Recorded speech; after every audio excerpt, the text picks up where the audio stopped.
ჩვენ დღეს მთელ მსოფლიოსთან ერთად ავღნიშნავთ აუტიზმის დღეს და მე მინდა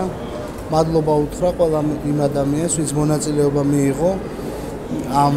საქველმოქმედო აქციაში და გამოვხატო იმისი რწმენა, რომ ეს თემა კიდევ უფრო გაღრმავდება ჩვენ საზოგადოებაში და კიდევ უფრო მეტი ადამიანი ჩაერთვება ამ ძალიან კეთილი